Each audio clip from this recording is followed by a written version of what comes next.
शक्ति वंदन अभियान के तहत सारंगगढ़ में आयोजित उन्मुखीकरण कार्यक्रम में मुख्य अतिथि के रूप में कलेक्टर केएल चौहान सहित पूर्व विधायक केराबाई मनहर सुभाष जाराम शामिल हुए, जहां कार्यक्रम की शुरुआत माता शारदा की पूजा वंदना से की गई। अतिथियों ने कार्यक्रम को संबोधित किया। इस कार्यक्रम का उद्देश्य स्व सहायता समूह और बिहान से जुड़े संकुल संगठन की महिला पदाधिकारियों को योजनाओं के लाभ के लिए प्रोत्साहित करना था। इस अवसर पर कलेक्टर केएल चौहान ने कहा कि मानव जाति की शुरुआती विकास दिनों में भारतीय इतिहास में महिलाओं ने अपने परिचम लहराए हैं।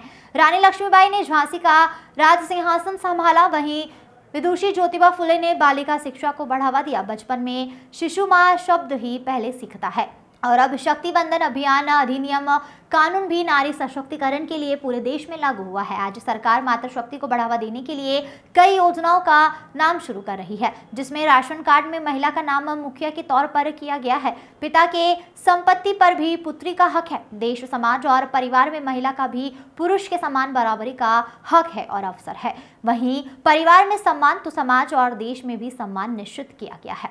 हमारी संस्कृति में महिलाओं का सम्मान वेद पुराण में था और अब भी है।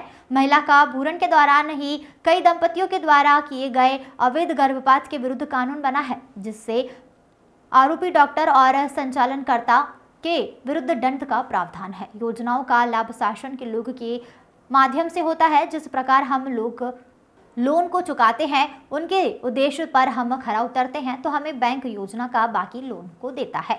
जहां बालिका के जन्म से लेकर जीवन के अंत तक कई योजनाएं संचालित है। इन सभी योजनाओं का लाभ आप स्वयं ले और अपने से जुड़े सभी लोगों को भी बताएं।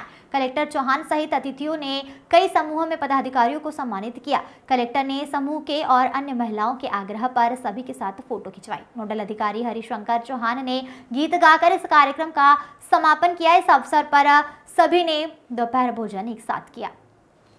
जन कल्याणकारी योजनाएं हैं, उन सब कल्याणकारी योजनाओं को महिलाओं को बताया जाए, उनको प्रशिक्षित किया जाए, उनको सिखाया जाए ताकि गांव-गांव तक, हर महिला तक या हर व्यक्ति तक उसको पहुंचा सके। यही शक्ति वंदन अभियान का एक उद्देश्य है। इसके लिए आज ये कार्यशाला रखा गया है। सारंगगढ़ बरम के अलावा बिलाईगढ़ में कितने क्लस्टरों का भी सम्मानित किया गया है? अभी 12 क्लस्टर का सम्मानित किया गया है। वैसे हमारे पास 1000 महिला स्व सहायता समूह है, जिनका पूरी परीक्षण हो चुका है, सारी चीज़ें हो चुकी हैं। उनको हम लोग इस महीने के तीसरे सप्ताह में कोशिश कर रहे हैं। उनको जो 15,000 आरएफ दिया जाता है वो हम देंगे। उससे अगर 1000 समूह हैं तो 10,000 महिलाएं उससे जुड़ेंगी, क्योंकि हर समूह में लगभग 10 महिलाएं होती हैं। महिलाएं जो गांव-गांव तक किस तरह से काम करेंगे? महिलाएं गांव-गांव तक बहुत अच्छा काम कर रही हैं। जैसे एक ज्वलंत उदाहरण है, 5 फरवरी से जो महतारी बंधन योजना चल रहा है, उसमें ज़्यादातर, बल्कि मैं कहूँ कि लगभग 100% महिलाएं ही इसमें, जो आंगनबाड़ी की महिलाएं हैं, मितानिनें हैं, उन्हीं के द्वारा फॉर्म भरा जा रहा है।